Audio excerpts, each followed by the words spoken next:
Edinburgh Festival.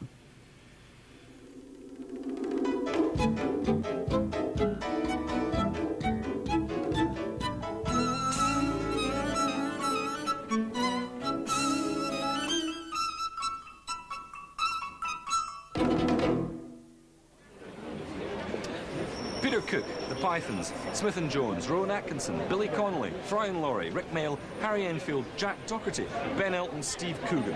All of these comedians will not be performing on tonight's show. But they did all start on the giddy road to fame here, quite literally here. And tonight, in our comedy special, we've got the new wave of the future next big things. There are 423 comedians performing on the Edinburgh Festival this month, and tonight we've invited a selection of the best-looking models to a special Edinburgh Night showcase here at the Honeycomb. We've also sent out crews to scour the pubs, clubs and swimming pools for the comedians who were too tired and emotional to make it here tonight. So fasten your seatbelts for a roller coaster ride of rib-tickling ribaldry, a monsoon of mirth-making merriment, sorry, this is simply too cliched. I can't read any more of this rubbish. The show. Cut to the show.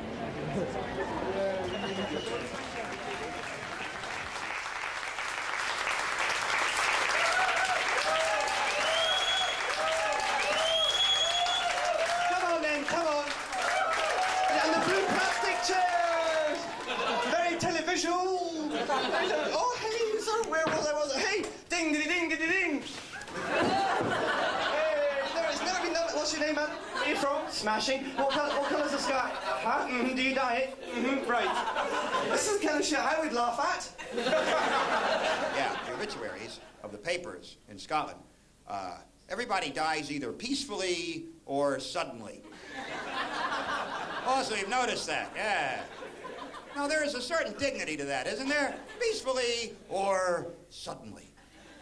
I mean, I like that. There must be other ways to die, though, besides peacefully or suddenly. Like if you held a match up to your petrol tank to see if it was empty, you'd fucking die spectacularly, wouldn't you? You shoot right to page 1 with that business. Front page of the Sun. Kaboom! Big picture of you with your hair. Kaboom! But otherwise, peacefully or suddenly. Think anybody ever dies peacefully and suddenly? Like maybe some guy got hit by a truck full of chamomile tea or something? Otherwise, that must be why I want to be famous, you know? Because if you are famous and you die, then they go overboard, you know? Because if you're just a punter and you die, and that's the worst dignity right there. You know, you work hard all your life, you raise a family, you work hard, you fall asleep, you don't even pay attention to me. And what do you get when you die? One lousy paragraph in the paper. One lousy fucking paragraph in the open. Right next to the classified section, too. So here's you dead, here's all your shit for sale, you know? That's the big kiss off you get when you take the dirt nap, you know what I'm saying? So if you're famous, then they go overboard. I'll give you an example, and I'm not making this up, which of course implies everything else I've said is total bullshit, but actually, this is true. When Stevie Ray Vaughan died, great Texas guitarist, right? Texas, huh? The blues guitarist, Stevie Ray Vaughan. When he died, at the funeral, this is the beginning of the eulogy for Stevie Ray Vaughan. Well, it looks like God needed a new lead guitarist. I was thinking, what? Oh, so God has a band now. Oh, that's good. Aren't there a lot of good dead lead guitarists floating around heaven by now? Huh? What happened to Hendrix? Is he having some kind of contractual difficulties up there or something? Off on some weird acid fusion tangent? Thinking, looks like God needed a new lead guitarist. Now, they're only going to say that if you're famous, right? You never hear anybody say, hey, did you hear about Fred? No, why? What happened to Fred? Well, it looks like God needed a new Pizza Hut night manager. Come on, fellas with a half, lady with a pint. Oh, all right. Another pint, mate. Lovely Great British pint of Great British lager, brewed, of course, in France. Christ, pour it in there. It's beautiful, isn't it, eh? I love lager, the sweet lager of life, pouring into the glass there. I mean, look at it. It's fantastic, isn't it, that pint glass? Look at it. That is the reason the good Lord gave us thumbs, isn't it, right? You know, if I didn't have a thumb, right now, what would happen? That glass just drop clean out my hand, wouldn't it? I mean, they've even put a bump on there for when you're really off your face, so you know where to put it. Anyway, it's beautiful, isn't it? What are we? What are we in life, any more than just bubbles floating through life's cosmic pint of lager, eh? You know, that's all we are. I mean, look at it. It's beautiful, isn't it? I mean, an optimist would look at that glass right now, wouldn't he? And he'd say it was half empty, wouldn't he? Oh, Christ, I've messed that up, haven't I? No, of course not, even say that. Oh, I feel such a fool, you have to forgive me. No, a pessimist would say that, wouldn't he? Pessimist would say, no, God, but then a pessimist, he don't care, does he? Because he's got 8 pints lined up, ready to go, hasn't he? Oh, no, that's a piss artist, I'm sorry. I always get them muddled, very similar people. I knew one bloke, he was a bigamist, right? Fantastic. They're called bigamists because they're bigger than ordinary people, aren't they? Used to eat twice as many dinners because they've got twice as many wives and twice as many kitchens cooking twice as many meals. Got to keep up the cover. I knew one bloke, he had 12 wives, 58 stone. He was a dodecadigamist. It was incredible. Anyway, there's your pint. Look at that. Isn't that beautiful? A great British pint. Drink up, enjoy. Anyway, that Tony Blair, eh? What's his game? All right. I don't normally come in this boozer, but I was in my local the other day, and I started drinking those alcoholic children's drinks, you know what I mean? Alcoholic lemonade, alcoholic orange. And I wound up on alcoholic dandelion and burdock. And I was right drunk, I was off my nut. And after that, I started drinking alcoholic water. I didn't know where it was, you know what I mean? I'm a bit thirsty, drank that. Anyway, I went to the loo, and being as I was drunk, I had a piss and I splashed a bit on the seat. And I thought, no, leave it, you know, I felt a bit tasty. Shouldn't have done it. But what happened was, next morning, the clean lady, she found the piss, right? And she's told the governor. The governor of the pub's rung up brewery, right? And the brewery have sent down the brewery forensic to the loo, right? And they have examined my urine, and from that, they've extracted the DNA out of it, right? And from that DNA, they have built up a whole picture of me, my boat race, my body, everything, and they've made a big poster out of it, and they put it around all the pubs in the manor. So now, I've got to come to Edinburgh for a drink. Outrageous. Still, my fault, wasn't it? He was born in a pub. He was born in a pub, Jesus. He was. He was. Lovely pub. King's Head of Bethnal Green. Right. Born in the Snug Bar. Right. The reason he was born in the Snug is there's no room in the lounge, no room in the saloon, no room in the private, no room in the public, no room in the pool room. No, of course not. It was packed, wasn't it? It was Christmas Eve, for Christ's sake. As soon as I'm in Edinburgh, there's a big old festival going on, so I thought I'd get involved in that. So what I've done is I've written some poems. So I'll read you a couple of them now, if I may. All right. My old man's a dustman, and he wears a dustman's hat. He wears gore-blimey trousers, and he lives in a council flat. He's finished work by 1 o'clock, and he spends the rest of the day wanking and watching the racing. Bad life, is it? You want some crisps, or nuts, or scratchings? We've got scratchings, lovely. I love a pork scratching. One of the lads, he found a nipple in one of his prayers. How hard that was very amusing. Anyway, I'll just... I was watching a football the other day on the telly when a fly flew in and started getting right on my nelly. I had a little swat at him, then he alighted on some jelly, which was left over from my little niece's birthday party. She's only 4, she had both ears pierced. Don't you think that's common? I said to the fly, have your dinner, mate, and then piss off. I'm watching the football here. To which the fly replied, I'd stay away from that surreal stuff if I was you. It don't really work. You off, mate? Cheers. See you again. Hi, mate. 5 once. Yeah, no problem. Yeah, so I like to talk about suspense. Obviously, now a suspense in films in the cinema, obviously cinema and films, same thing really. It's yeah, marvellous. Keep that in. Always thinking, always working. Very important. This can easily be achieved with one very simple chord. The suspense chord, I call it.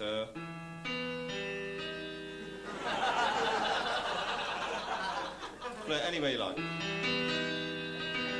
It says suspense, doesn't it? I mean, you can have any kind of film or sort of, you know, cartoon.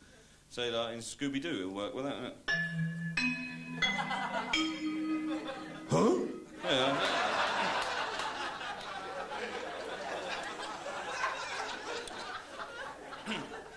Now, you've got chords which say something. You've got mood chords, I call them. You've got your patronising chord, which is sort of like a patronising chord change. It's a bit like this. It goes...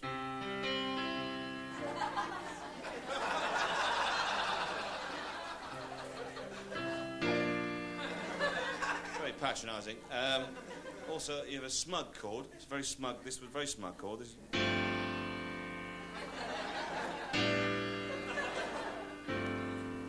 And both of these can be found in the ITV Sport theme.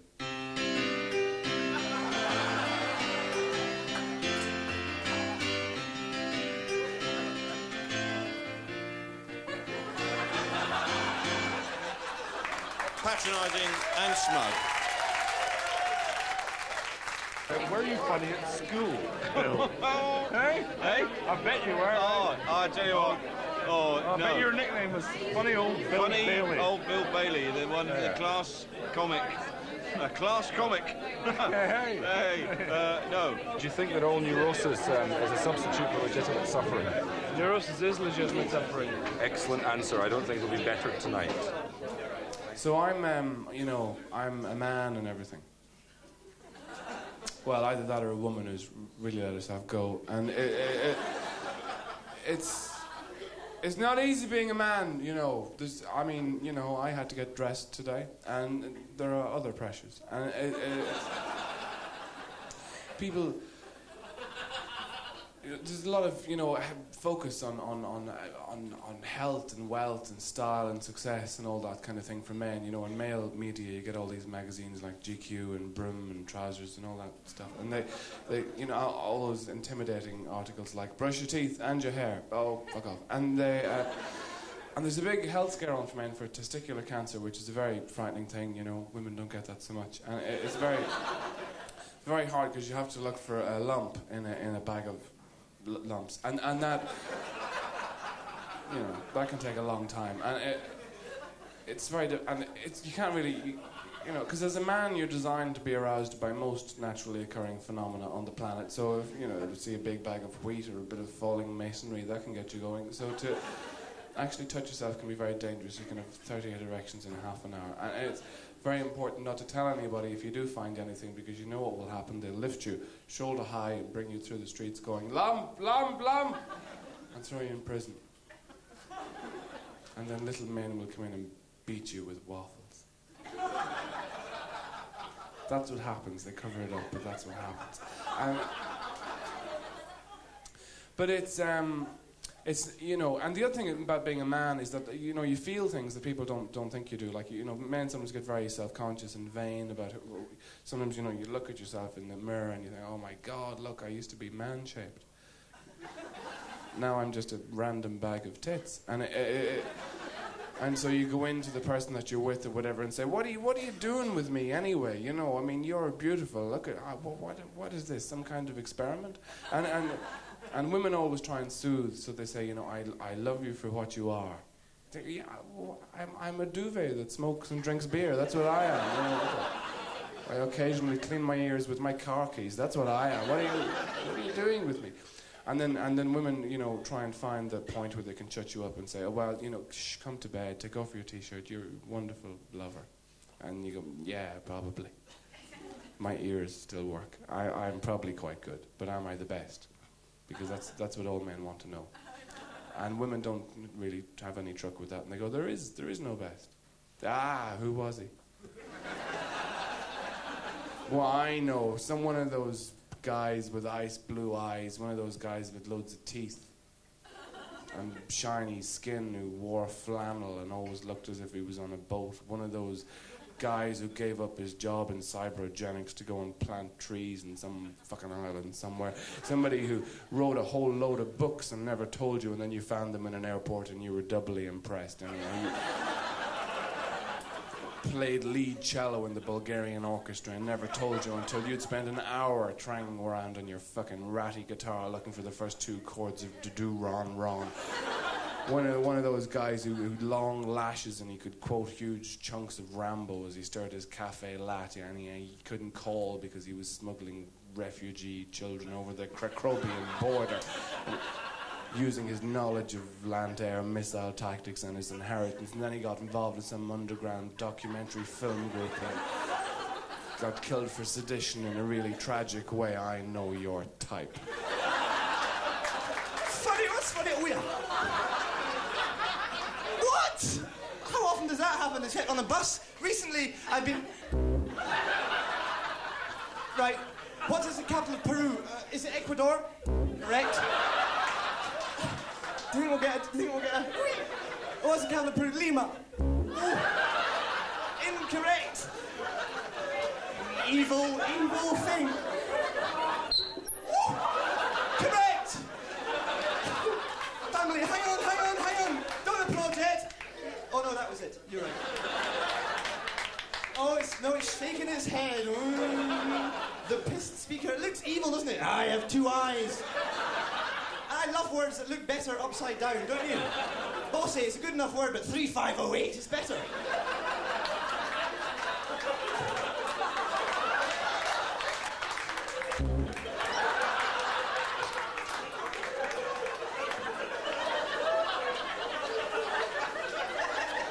Third prize in Ruffle tonight. A pair of giant night vision binoculars. 354 from There He Is.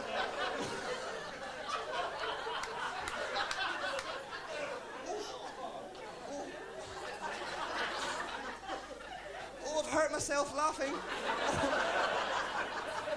What's happened? I've trapped some air. I've trapped air in my ribs.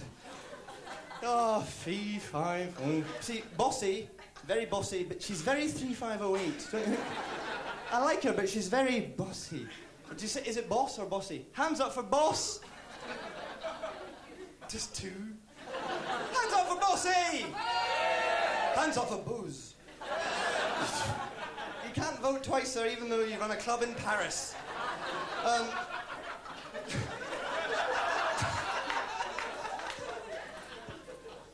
Now, I was scared. Get off my nose, you hair. Come on. At first, I was scared of the apparition as it moved towards me. Right.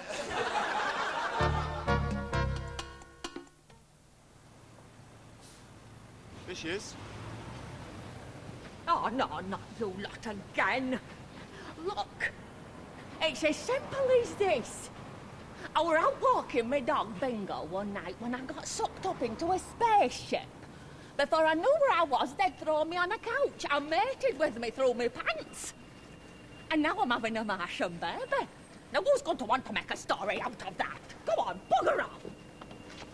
And action. Hello. So I was in this pub. I drank a bottle of wine and lost my Filofax, and I got arrested for being drunk and disorganised.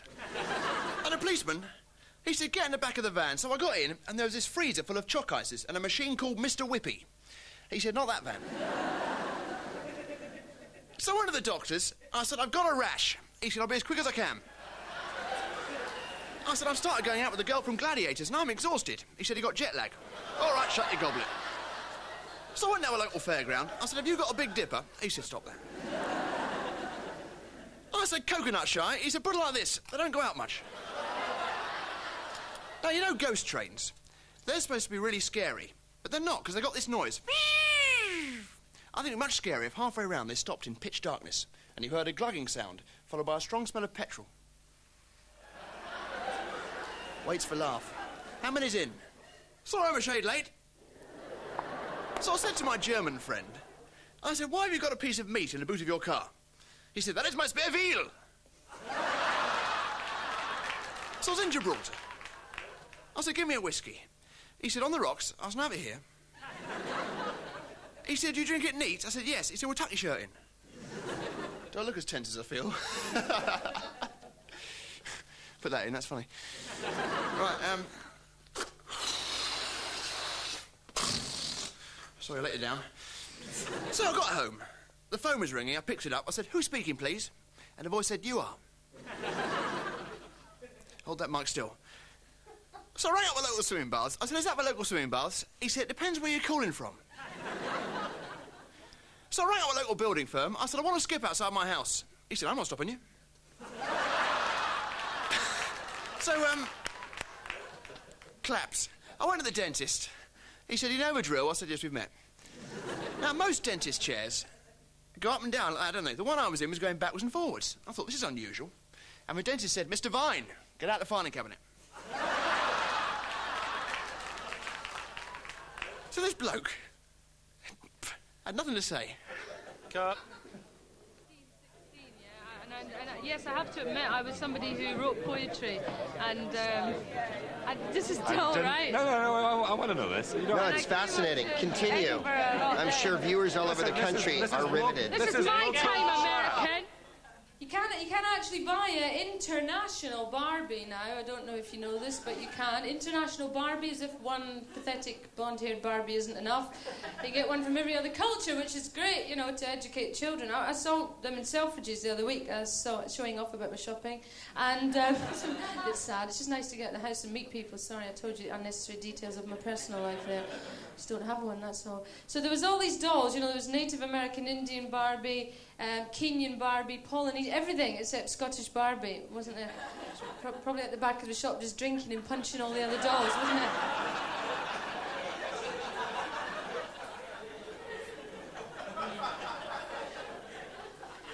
Very difficult not drinking on a plane if you've got a long journey. People who've taken long journeys will know this. I went to Australia about a year ago, 23 hours on the plane with a free bar, right? So, you know, you make promises. I left from London. I thought, no, I'm not going to drink on the plane, you know, because I'll be bloated when I arrive. I won't drink. You got disturbed when I said that, didn't you? I said, you know, I'll plan out my journey realistically. First 6 hours, I write a novel. And then I'll have an orange juice. But just somewhere above Manchester, I was pissed out of my head, you know what I mean? So drunk, I had to go off to the toilet just to be on my own to dance in front of the mirror for a few minutes. I must get out to a club, isn't it great when I'm dancing on my own? Only be as good in front of other people. Yeah, it's better because, you know, when you get to 30, which I did recently, you know, you just make decisions in your life and that's it. Because everything before that is miserable. I mean, how we get through our 20s, I don't know. I mean, it's just like a big finishing post is 30 though, isn't it? 20s, you're miserable in your 20s. They're shit, they are. Because they're the most exhausting years of your life because you're dancing for 10 years, aren't you? I'm so tired. I wish I could go home, but I can't. I'm in my 20s. Oh, I gotta stay out and take more drugs and drink and pretend I'm having fun with people I don't like. I just want to read the Habitat catalogue. Oh, man, I just want a kitchen and some fruit and vegetables. Also, I'll tell you what, when you're young, it's really attractive to be screwed up, right? Everybody finds that really cute, right? You're a young little mad person running about, everyone goes, oh, look at a cute little character, a screwed up person, aren't they, eh? A bit of a character, always drunk and falling over and punching everyone, a bit of a character. You get to 30 and you behave like that, you're just sad, don't you? Because you see, you can't hide if you're messed up when you're older. You have to be honest. That's when I think, you know, when you get into a relationship when you're younger, you don't care. You know someone for a day, so you move in with them, don't you? And that's it. It's a mess. You don't care. They're like, next lover, please. I'm in my 20s. Next one will hurt, thank you. And next. And it's stupid. When you get to 30, you have to be really honest because you're only lying to yourself, right? That's why I think when you get into a new relationship, you should be really honest. You know that day you move in with someone and you're really excited. You're like, oh, we're moving in together. I'm not going to deal with anything yet. No, just avoid everything. You know, when you're carrying all these CDs and plants and books and everything, that's why I think you should come right out in the open and admit to your new lover that there's a whole lot of emotional baggage you've been carrying about as well. Go, hi, yes, I've got some heavy emotional luggage in the taxi as well. Would you like to have it? Yes, it is rather heavy. I've been carrying it about for 29 years, yes. Here's the first one. It's very heavy. It's the jealousy suitcase. There we go. Closely followed by possessiveness. Yeah. Oh, here's my favourite, insecurity. Yes, that is the heaviest by far, isn't it? Oh, here's a strange little baggage over here. Hated my father, was in love with him. Now we have the same hairstyle. Very odd. I'm looking for not much more than a godmother, and more of a cheese mother for my children. Well, someone who'll be with them with Brie at their Christmas. Well, someone I Stilton on their second birthday. I have a way with children. Yes? A W-H-E way with children. Oh, whipped up. Yes, and I whip it up, and you can squeeze me, and out comes a kind of a liquid. A curd. A whitish liquid. Yes. And you can pour that on your children. They're sure to fight Germans. For up to 18 hours? Yes. So it'll last for 18 hours, this new girdle? Yes, a beautiful one. The anti-German girdle? You can't stop it. It keeps helping you. Surely you've had enough of this. These legs go with you wherever you may wander, wherever you may roam. These legs go with you, and hopefully you'll find some shaving foam, because they're quite bristly and they're frightening me. You should wear some tights to show off their thighs. I love you, would you be my wife? No, but I have some very fine legs. Would you like to see these legs? I am covered with small eggs. Would you like to boil me now? I think I'd love a cow to come in and touch my throat and say, come on the boat and we'll go for a little ride. Then the cow will go inside and say, hello to your legs. Hello, hello, hello to your legs. These legs go with you. These legs, they go with you.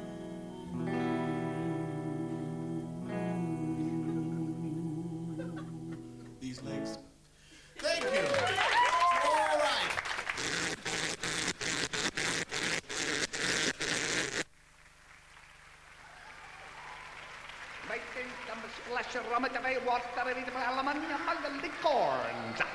Hallo, this is Paul Mark Elliot. My name is Mr. Sexy for the Wow Show at 6 o'clock in the Assembly Rooms at Edinburgh. Maar stovers kunnen voor Steven Frost de biggest player at swimmingpool. Kan vers naar de eerste, secondste, perheste, de hele wereld, de borgen, de naste Frostania. Hello, diving, no heavy petting, no spitting, no dive bombing in the deep end. No. Maar is er niet even. Poskarashna. On your mark. Karakeninje. Get set. Karamboto de hono. No pushing. Karashna fu. Hello, Mum. Swim. En dan is het maar gewoon zin erin. En dan is het Nagasaki.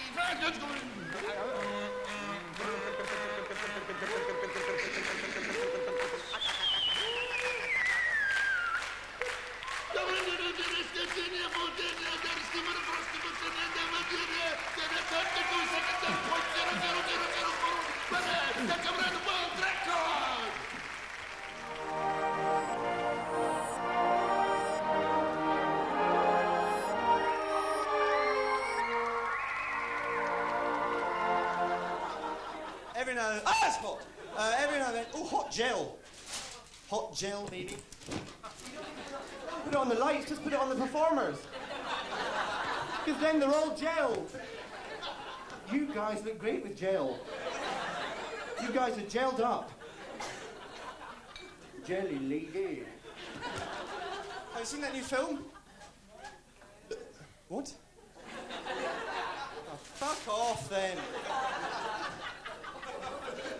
I can't even storm off properly without hitting something. So anyway, there's these, what?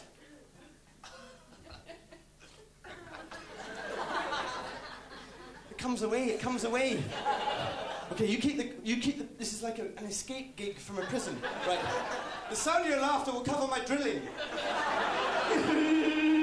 And then the vicar's arse exploded. And then these two wardens, I fucked their wives. Lads, we're out, come on! This is exactly the thing that, have you seen Shawshank Redemption? Sorry about your leg there, hit your leg. Did you bruise, hands up if you bruise easily. Watch now with your hands.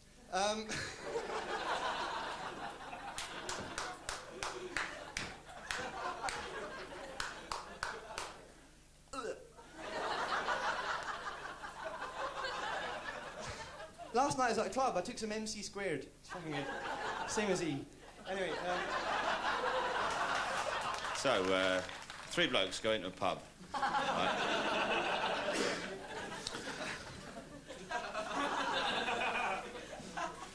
Something happened, and the outcome was hilarious. That saves time, doesn't it? Yeah. Now, do you think lesbian sex ever ends? How'd it end? It must be like, did you come? Yes, thank you very much. Did you come? Yes, I did. Should we do it again? Okay. Did you come? Yes, thank you very much. Did you come? I did. Should we do it again? Okay. Did you come? Yes, I did. Did you come? I've got cramp. Do you want a massage? Yes, please. Fantastic. And all opticians, bastards. Don't trust them, the swines. They just take the piss. You go in there and they put those big glasses on, don't they? Big black glasses. Are you comfortable? Yes. and they slide that moustache in when you're looking. Big plastic nose on the front. And he's there going, you tosser. You comfortable? Yes. And then that big chart, red or green, right? And they go, which is brighter, red or green? And you go, well, they look the same. And he's going, they are the fucking same. But I'm not telling you.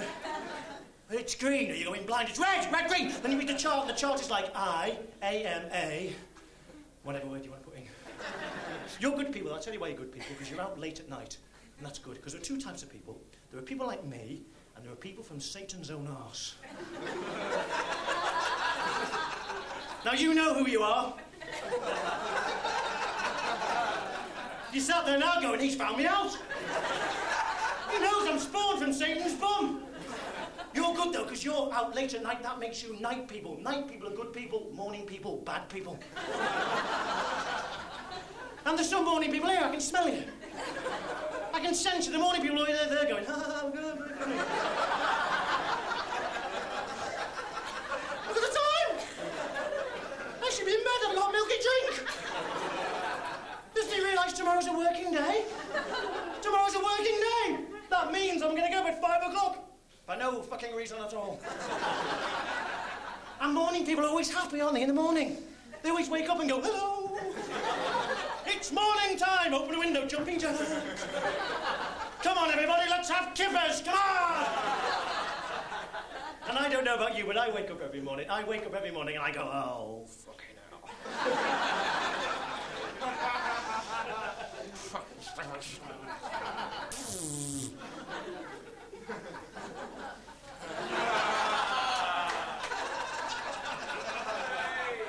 Fuck jokes. And every morning I look at the clock.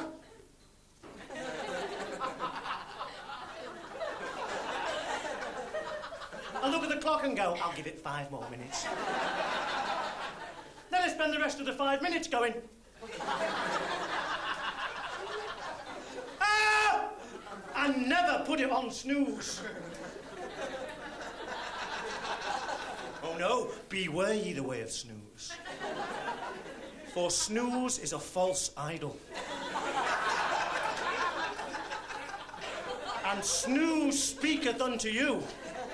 And when snooze speaketh, snooze saith, hey, you could always put it on snooze.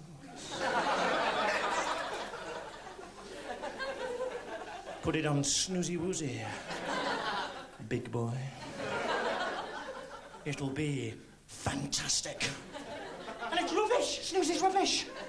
It is. You put it on snooze and go, oh, God, it's on snooze. I'm really relaxed now.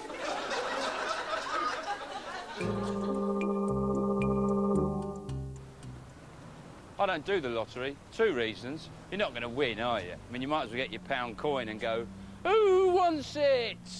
And the second thing is the advertising. The chance to win the lottery, always the same, 16 million to 1. And they say it could be you. I mean, that's very slack use of the word could, isn't it? I mean, it's not what I call could. I mean, if the weatherman said tomorrow it could rain, you think, well, it might rain. But if he said tomorrow there's a 16 million to 1 chance of rain, you're not going to go, cancel the picnic, get the washing in, rod the drains out, there's a twister coming! But that's what people think when they buy a lottery ticket. They think they're going to win. Forget it. I'll tell you a statistical fact, right? You've actually got more chance of crawling over a council tip and finding a magic fridge. Yeah. Now, me, I like puzzles and quizzes. You know, stuff like Spot the Difference. You know those Spot the Difference contests, where you have 2 pictures and you have to say what the difference between them is. I did one recently, 2 pictures of a kitchen. I said the first picture had a real pre-Raphaelite quality to it. The balance and symmetry of the lines gave one a sense of universal order, a sense of man's conquest over his environment in flat surfaces and shapes. It had a ripening innocence to it, like a field of corn. I said the second piece lacks conviction. The ideas have no moral base. They are fragmented and ill-thought. The whole piece leaves one feeling irritated and helpless, especially the cupboards. Where did you get your ideas from? From other comedians in the States who never come over here. There's no sense of history in America. Yesterday is history. In America, it's like, hey, dude, remember before the OJ trial started? You are so old, Grandpa. Taking the Royal Mile tour. Scotland was originally built in 1584 by blind midgets laboring through the night. The castle was placed there by fairies. Did you know that? No. I was at the Camera Obscura. Has anyone been to this festive exhibit? Very tragic yesterday. A young child died of boredom. Just standing at the parapet up there going, must warn the others. Run away. So little to see, so long of a time. Go, run. Don't suffer. It's just a mirror. You can't see anything. It's just a mirror. I think the thing I admire most about Edinburgh, besides the pervading smell of urine in all the pubs, is the ability of the people to ignore the fact that there's a zillion people in town for 3 weeks. I'm writing a book on Scottish service. It's called The Answer Is No. Do you have a chip fork? No. Do you have a serviette? No. Got any cold Cokes in that fridge? No. Why don't you turn the fridge on? Costs money.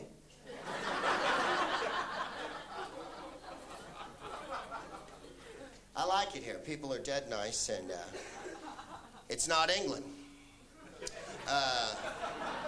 Spent a lot of time in London, and as you know, the friendliest place in the entire island. People walk up to you in London and go, hi, neighbor, how's it going? I read The Mirror and The Sun because, man, that is some top-notch journalism right there. They really dig in for the details in those papers, don't they? The Mirror. Now, here's how you know the difference between The Mirror and The Sun. The Mirror takes every story and reduces it to 4 words. Every headline, 4 words. Tot grab man, quizzed. I actually saw that last week. Tot grab man, quizzed. What the fuck is a tot grab man? Apparently that's a kidnapper, but who would ever say, who would be pushing a pram with your kid in and somebody snatches it? You go, it's a tot grab man! Somebody stop the horrible tot grab man before he grabs more tots. The tot grab man, this horrible tot grabbing must cease. Man, if Jesus came back, the Mirror would just say, fish and loaves man surfaces. I'm sure the Sun would make some wanky pun out of it. You must be Jew King. Oh, God. Find a true Scotsman, ask him for directions. This is a great thing. Scottish people will never admit they don't know where something is. They just can't bring themselves to admit, nah, I don't know, fuck off, you know, so they'll just lie to you. They'll just lie. I know, because I've made up the names of streets and asked people, excuse me, you tell me how to get to Biscuit-Ass Road? Biscuit-Ass Road. Oh, yeah, sure, yeah. You just go down this street, keep going till you can't see me anymore. And my brother will meet you and he'll lead you in from there. Thank you very much.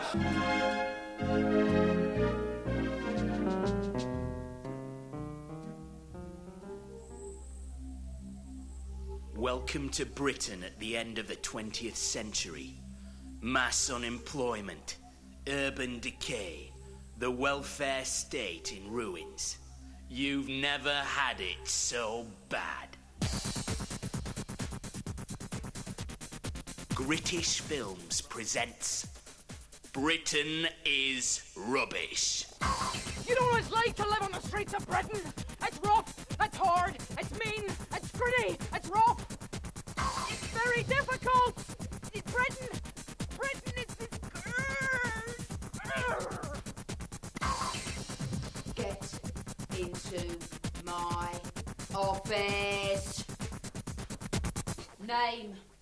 Trouble. How old are you, Trouble? Old enough to know better and young enough not to give a shit. Just give me an age. All right. 67. God's sake, what's a woman of nearly 70 like you doing? Nicking a car and then joyriding it and ramrading it, eh? You think it's big trouble? Do you think it's clever? You don't understand, do you? what it's like on the streets out there.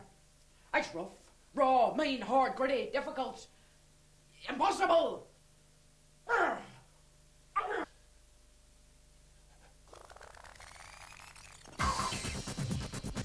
Britain is rubbish. Woo! Woo! I'm high! I've had enough of you! I'm getting out of here! Woo! Drugs! It's all so meaningless! Right, sit down and shut up. What's your surname, Trouble? Maker. Winner of the 1996 Wooden Fist Award. Britain is rubbish. Where the realism is so hard it would really hurt your knuckles if you tried to punch it. Ow! A lot of people look at Phil and I can't say, sleep at night. You know, I can't believe this guy served in our military, but he did. And I was the last man to win Wimbledon. yeah. Now, there's one person I feel very sorry for, and that is, of course, the session xylophone player.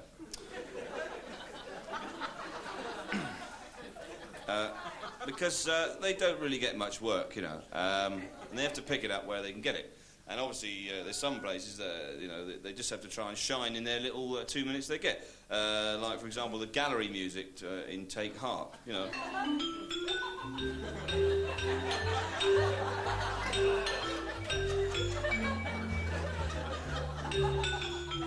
See, and what you can tell about in the outtakes, you never heard them. He was really showing off.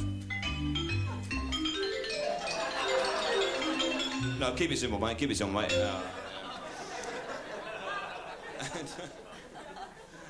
And of course, animating kids' TV shows as well. You know, you get the guy, he'd have a kids' TV show tape sent round, and he'd write, OK, I've got to make the music up to this. Right, here we go.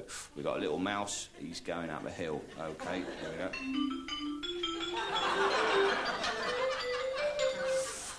There we go. Right.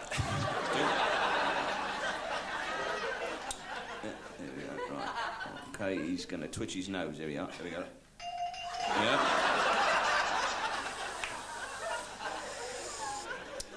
He's having a look round, looks to the left, looks to the right. Oh, he's had an idea.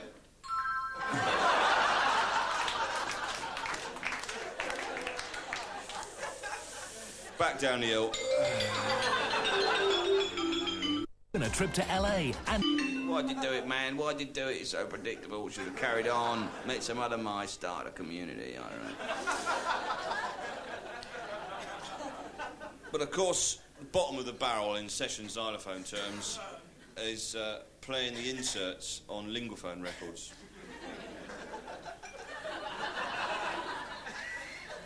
Écoutez et répétez.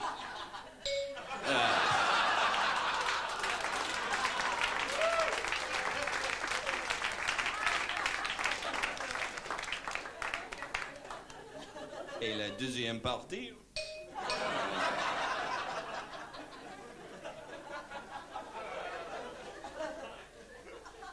Look, leave me, I'm working in here, all right? Get the kids out of it, I'm working in here. I'll feed the kids with this, all right? Get them out of here.